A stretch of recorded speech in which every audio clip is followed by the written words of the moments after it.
The Prince and Princess of Wales made their highly anticipated return to public duties with a visit to the Natural History Museum, an outing that was meant to highlight their commitment to education, science, and conservation, yet quickly turned into one of the most discussed appearances of the season.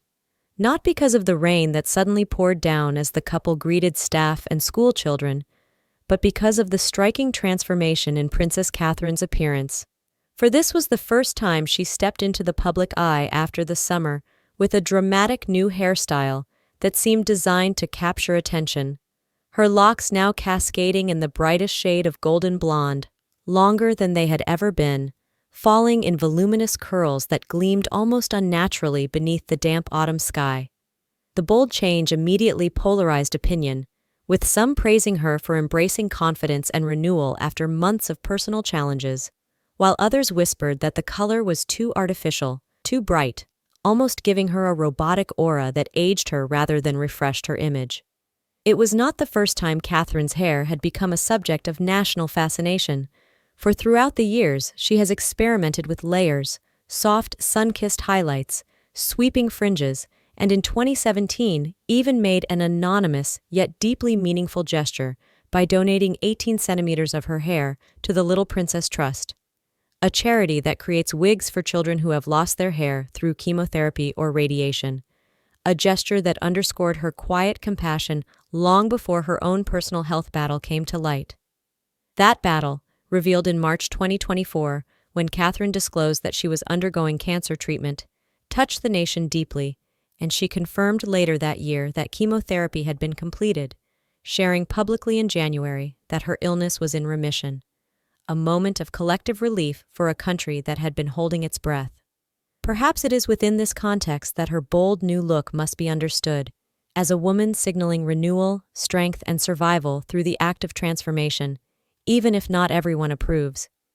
Yet hair was not the only topic of conversation that day, for her outfit too became the subject of debate among fashion watchers, who found the ensemble surprisingly provincial compared to her usual elegant standard. Choosing an autumnal palette, Catherine wore a moss-green tweed blazer from Ralph Lauren priced at $500, layered over a crisp white button-down shirt of classic cut valued at $150, paired with straight-leg trousers in a darker green shade at $450 and caramel suede loafers from Pretty Ballerinas costing $240. She accessorized with a pair of Kiki McDonough earrings worth $1.900, providing a regal glimmer against the otherwise muted tones, and a delicate Daniela Draper layered necklace engraved with the initials of her 3 children, George, Charlotte, and Louis, an intimate detail valued at $640 that reaffirmed her identity as mother above all else. Still, while the symbolism was rich, fashion critics were divided, arguing that the combination of too many shades of green, coupled with the brownish footwear, created an unharmonious palette that distracted from the sophistication of her accessories. Some even calling the look bordering on countryside plainness rather than metropolitan chic, a rare misstep for a woman so often hailed as the epitome of modern royal style.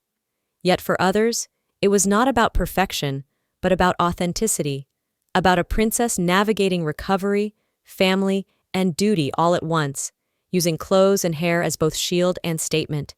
And perhaps the real question is not whether her look was refined or rustic, but whether it reflected a woman determined to live fully on her own terms.